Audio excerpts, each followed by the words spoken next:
Yeah. Please tell me that I can't, that I won't, that I fail, that I'll never make it out, yeah.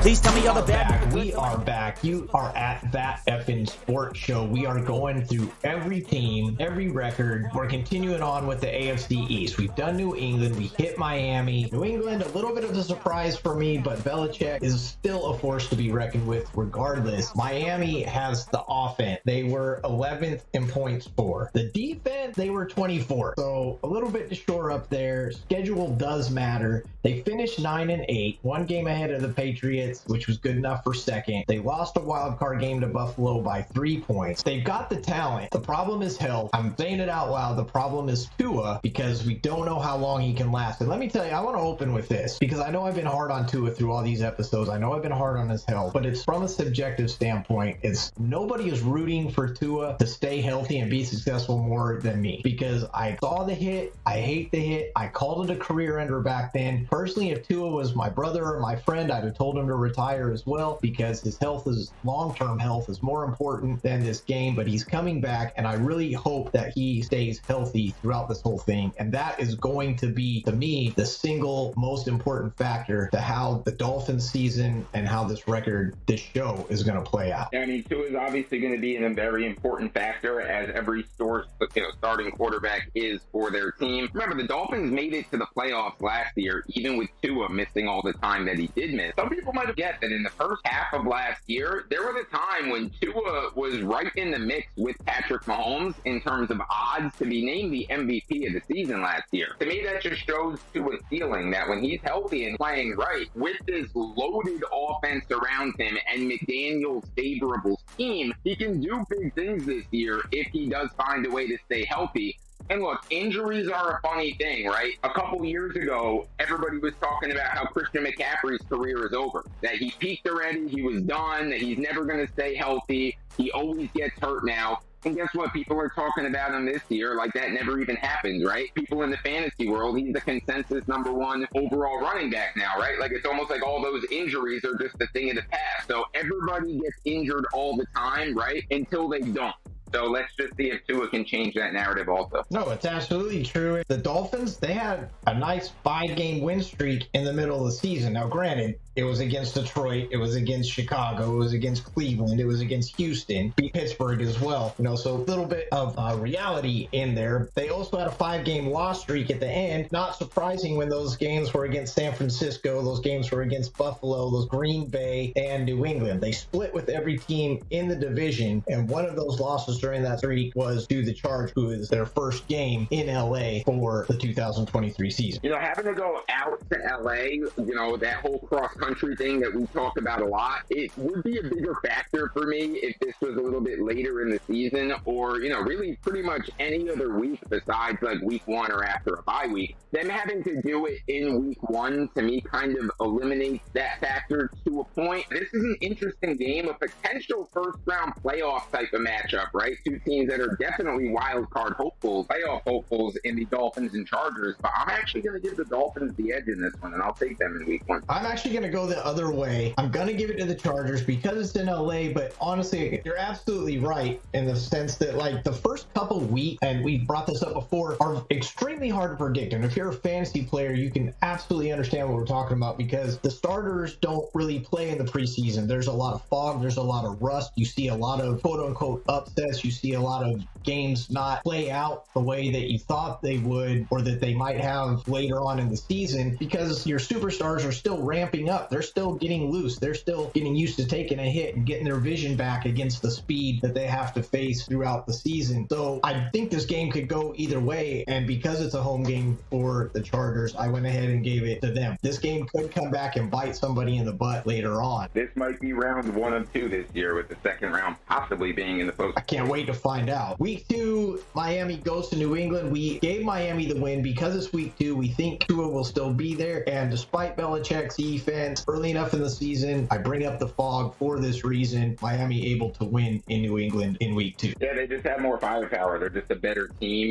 New England is, obviously going to play them tough, especially with where the game is being played. But a healthy Dolphins team, position for position, matches up with just about any team in the NFL skill-wise. So give me the Dolphins. Week 3, Denver comes to Miami. It's a big trip for Denver. Denver, obviously new coach, trying to figure out the offense. Miami's defense, like I said, 24th in points against. So room for improvement for sure. The question is, has Denver figured out enough to get past Miami this early? I would like this game better for the Broncos if it was either in Denver or if it was later in the season. Because it's early with all the changes and it's on the road, I'm going to go with the Dolphins. We picked too many games the same, my friend, but I mean, facts are fact. I see it exactly the same way. I think most people will, except for Broncos fans, if we're being realistic. Week 3, just too early to have it all figured out. Miami already used to playing together, and they're in Miami. That's a big deal. Week 4 at Buffalo. We mentioned Miami split with everybody in their division. We're going to see how that plays out as the show moves forward. In Buffalo, I think Buffalo gets a win. In Buffalo, the Bills are going to beat this out any team at home this year. A lot of people this year seem a little bit down on the Bills. I'm not one of them. I don't really understand why people are down on the Bills. They've won playoff games 3 years in a row now. Give me the Bills at home. And we'll see how that comes out. Maybe we'll figure out why people are down on Buffalo when we get to the Buffalo episode a couple of shows down the road. Right now, we're on the Miami episode. We are in Miami. The Giants coming down to get a suntan, enjoy the warm weather, and go home with a loss. Miami wins against the Giants. Yeah, I mean, Miami position for position is just so much better than the Giants. Give me the Dolphins. Carolina also coming to Miami in week 6. I gave Miami the lock. Go back and listen to the Carolina episode. It'll blow your socks off. You won't believe what you hear. We've had a couple episodes that were truly shocking. Carolina is one of them. I give Miami the loss. You gave Miami the win. Yeah, I mean, if you're someone who likes hot takes and bold predictions, definitely go listen to that Carolina episode. I'm sure you're not going to be expecting how that one played out. For me, Miami is a pretty favorable schedule to start this year. A lot of factors kind of going their way through this first portion. I gave them another win here and getting off to a really good start. Week 7 at Philly. No shockers here. We've given Philly the win against Miami in what I think is going to be a closer game than might be predicted. And I think you're going to have people actually predicting Miami to take a win here, assuming Tua's still in. I don't think it's going to happen. You didn't either, but I think this could be a really good game. You know, in theory, this could be a really exciting, high-flying, high-scoring type of game. I referenced this in the Eagles episode, though. This is the Jalen Hurts versus Tua matchup. Jalen Hurts benched for Tua in that Alabama national championship game. I think Jalen probably remembers this one, and he's going to want to put on a show. This one might get flexed to a night game. I can see this getting flexed to a Sunday night game if it's not already there. Doing this on the fly. We're just looking down the schedule, going for it. We don't even have the game times in front of us, but if it's not a night game, I think it definitely could be. Week 8, New England. We talked about how Miami split with everybody. If you listen to the New England episode, you know that this is not the year New England and Miami will split. Miami gets both the wins here. Then they go to Germany and they have to face Kansas City. Now, if this game's in Kansas City, I obviously give Kansas City the win. If this game's in Miami, I actually give Miami a chance. This game's in Germany. I think it levels the playing field a lot for both these teams to have to travel to Germany to play this game. I think they're both going to be up for it, though. Yeah, I mean, what we've learned about these international games over the last few years is that weird things have happened in these games. They haven't gone the way you expect them to go.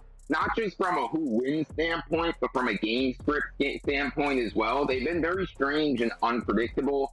But with all that being said, look, I said Eagles and Dolphins could be a high-flying, high-scoring game. This one for sure could be a high-flying, high-scoring game with the Chiefs. I am going to give it to Mahomes, though. I'll take the Chiefs in Germany. You know what? I'm actually going to give Miami the upset here. This is based on Tua being there. Don't know what you're going to get in these games. I think this could be either a really high-flying game or you see a lot of jet lag, a lot of mistakes, and a lot of errors, and this one isn't as exciting as everybody's hoping. I'm letting Miami steal this one in Germany. I don't hate it. Week 10, bye week for Miami. They get some rest after traveling across the pond, and then Las Vegas comes to them. We talked about advantage to playing at home after the bye, just the expectation that you're going to do well after a bye week. It typically plays out that way because they're at home, and Las Vegas being the team that they are, because Miami's at home. That's the bottom line. That's where all my rambling is taking me, as I'm trying to think through this, is really what it is. But because it's at home, in combination with the bye fly. I'm going to give Miami the win. Yeah, I mean, you hit the points. I mean, Miami at home, Miami coming off a bye, Las Vegas having to travel across the country to play this one. That's a lot of things in favor of the Dolphins. I think they'll win. Then they go to the Jets. We talked about the splits. This is a split for me. Jets win at home against Miami because Aaron's there and they've got a fantastic defense. Yeah, I mean, I fully agree with you. Jets Dolphins feels like a classic home split type of situation, so I'm with you on that. We've already done the Commanders episode. You know how we feel about them. You might be surprised how we feel about them if we're as down as we kind of act. Go check out the Washington episode. But if you want to know how it plays out against Miami, well, Miami gets the win in Washington. Yeah, I mean, I don't think it matters who's the home team in this one. Miami's so much better. I also don't think it matters if who is healthy or not for this one. I take the Dolphins in just about any situation. That's actually a really good point to bring up. Tennessee in week 14. Tennessee comes to Miami. Tennessee is one of those teams that may surprise people. If they can get it dialed in, if they can really get things going the way they're supposed to, they do have pieces. Tennessee could surprise people. This is not a place that we think Tennessee is going to surprise anybody, and Miami gets the win at home. Tennessee's a weird team. You know, I feel like I'm down on Tennessee going into every year.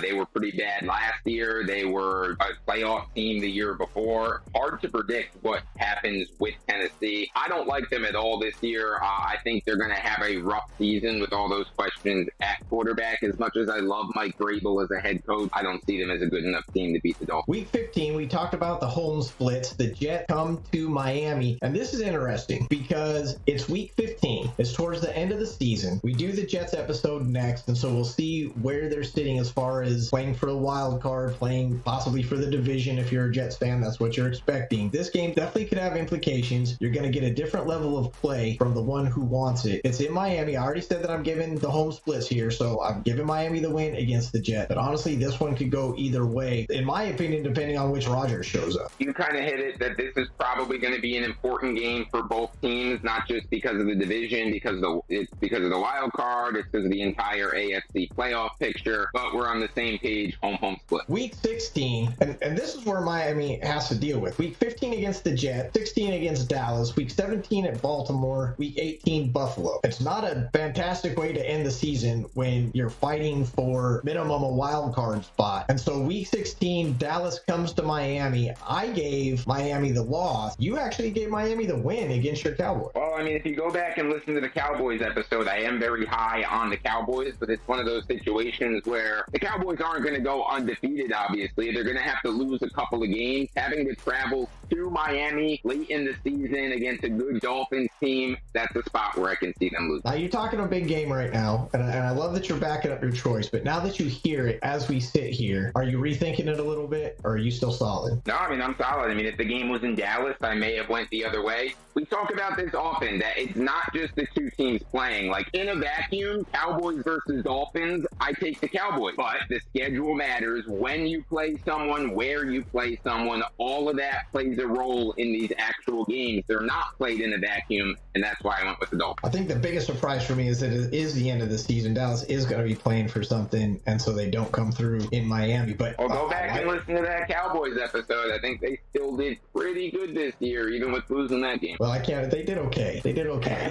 Definitely want to go check that episode out. Adam Hulse is a big Cowboys fan, if you didn't know already. Week 17 at Baltimore. Lamar, is he earning his money? Is he doing the things that they paid him to do? I say he is, and they're at home, and Miami, they need this win. They take the loss for me. You, however, gave Miami the win. Yeah, I mean, I think this is definitely one of those games that could play a huge factor in the playoff picture for the AFC. Both of these two teams are probably really going to need this game, and that's why I'm going with the Dolphins, who I think is the better team. As long as Tua is healthy in a Tua versus Lamar matchup with all systems go with both teams, I just think the Dolphins are better, regardless of the game being in Baltimore. I took the Dolphins. Now, this is where it really gets hard. Week 18, divisional opponent. They're at home, but they're playing Buffalo. Most likely, something is on the line. If not the division, then at least the wild card. This could definitely be a play-in, get-bounced game. Buffalo beat Miami by 3 in the wild card last year. You've got Miami on a 5-game win streak, 6 of the last 7. Buffalo comes into Miami. All this said, and we haven't done the Buffalo episode yet. We do this game by game. This is on the fly. We haven't studied. We have not looked ahead. We have to take this is at face value right now, where are you going to go? Now, this game could potentially crown the division winner, right? Like you said, we haven't done Buffalo's schedule yet, so we don't know exactly where each of us have Buffalo sitting, but there's definitely a world where this could be a game that the winner wins the division. And it could also have a huge factor in seeding purposes as well. Could be one of those situations where, like, the winner is the 1 or the 2 seed, and the loser is a wild card team. As we know, the way the NFL playoffs work, that is a huge difference for your chances of making a deep postseason run. A lot likely on the line in this game. I'm going to go with Josh Allen to get it done against the Dolphins. He's proven time after time in his career that he has a ton of clutch. He shows up in big moments. I think this is a big moment, and I think he'll get it done. I absolutely 100% agree with you. Big players show up in big games, and it's no disrespect to the Dolphins, but look, Buffalo's been doing it ever since Josh Allen got there. Buffalo's the one who pulled out the win against Miami in that wild card game last year. Miami will play this game well. This is going to be a super fun game to watch. I think there is going to be a lot on the line, and I agree. Allen and company step up, and they get the win when they need it, even in Miami. Miami takes the loss, and so that puts us throughout the whole season. I've got 9 wins for the Dolphins. If I'm looking at this correct, and I want you to check your little sheet here, because when I look at this sheet, I believe I've got you giving Miami 12 wins, despite the loss. You are 100% correct. I have Miami as a 12-win team this year. Look, we've referenced it 100 times about Tua's health. I'm giving Tua the benefit of the doubt. I'm thinking of the Dolphins with a healthy Tua. Maybe he'll miss a game here or there, but I think he's going to play most of the games this year.